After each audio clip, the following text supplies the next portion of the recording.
পা না থাকার পরেও নিজের পায়ে ভর দিয়ে দাঁড়াতে চেয়েছিলেন মনোয়ার।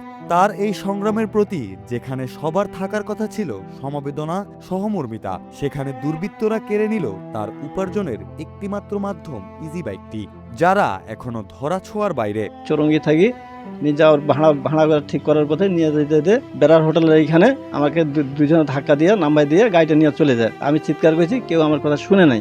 এখন আমি থানায় অভিযোগ দিয়েছিলাম, থানায় বেশ কয়েকবার গেলাম আসলাম, কেউ আমার দিকে তাকাইলো না। মনোয়ার দুই পায়ে ভর দিয়ে স্বাভাবিকভাবে চলাফেরা করতে পারেন না, তবুও থেমে থাকেননি জীবন সংগ্রামে। ব্যাটারি চালিত ইজি বাইক চালিয়ে কোনো মতে পরিবার নিয়ে দিন কাটছিল তার। কিন্তু যাত্রী বেশে আসা কয়েকজন ছিনতাইকারীর হাতে হারাতে হলো জীবিকার একমাত্র সম্বল। আমাদের কিকে ব্যাটারিটা তো শোরুম থেকে নিছিল, তো এখানে তো টাকা এখনো অনেক কিছু পাবে। আমরা তো এখন চলে গেল, যাইয়াকে থানাতে যাইয়া এখানে মামলা করলাম। এখন আয় নেই, ঘরে দুশ্চিন্তার পাহাড়। পরিবারে নেমে এসেছে অনিশ্চয়তা।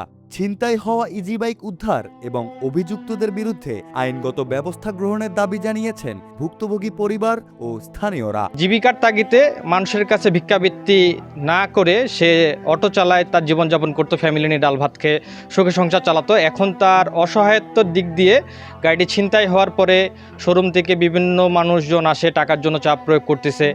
এই উপেক্ষা করে আমরা কোতোয়ালি থানা ইনচার্জ বরাবর একটি সাধারণ ডায়েরি করছিলাম। থানা থেকে কোনো রেসপন্স এই পর্যন্ত বা কোনো সহযোগিতা বা তার বিষয়ে কোনো তদারকি কোনো কিছু হয় নাই। দিনাজপুর শহরের উপশহর ৭ নম্বর এলাকার বাসিন্দা মনোয়ার হোসেন, বয়স ৪০ বছর। শারীরিক প্রতিবন্ধী হওয়ায় জীবনের শুরু থেকেই তাকে লড়াই করতে হয়েছে নানা প্রতিবন্ধকতার সাথে, কিন্তু কোনো কিছুই তাকে দমাতে পারেনি। সে এখন বহুত দুঃখে কষ্টের মধ্যে দিন যাপন করছে এবং সে খুব অসহায় অবস্থায় আছে। পরিবারের মুখে দুবেলা খাবার তুলে দিতে মনোয়ার বেছে নিয়েছিলেন ব্যাটারি চালিত ইজি বাইক চালানোর কাজ।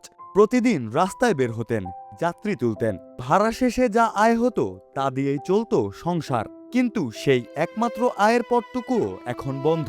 তো উনি ঋণ করে ব্যাটারি তুলছিল যেই শোরুম থেকে, ওই শোরুম এখনো টাকা পাবে। তো বিষয়টা হলো উনি একজন প্রতিবন্ধী মানুষ, তো উনি এখন কষ্টে জীবন পার করতেছে।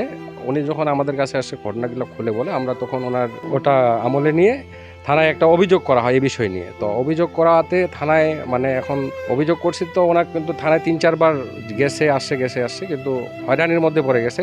এটা এখনো থানা কোনো আমলে নেয় নাই জিনিসটা। এক মুহূর্তে যেন সব শেষ হয়ে যায় মনোয়ারের।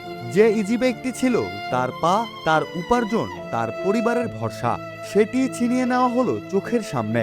একজন প্রতিবন্ধী মানুষের কাছে এটি শুধু যানবাহন নয়, এটি ছিল বেঁচে থাকার অবলম্বন, নিজের পরিশ্রমে মাথা উঁচু করে চলার শেষ ভরসা।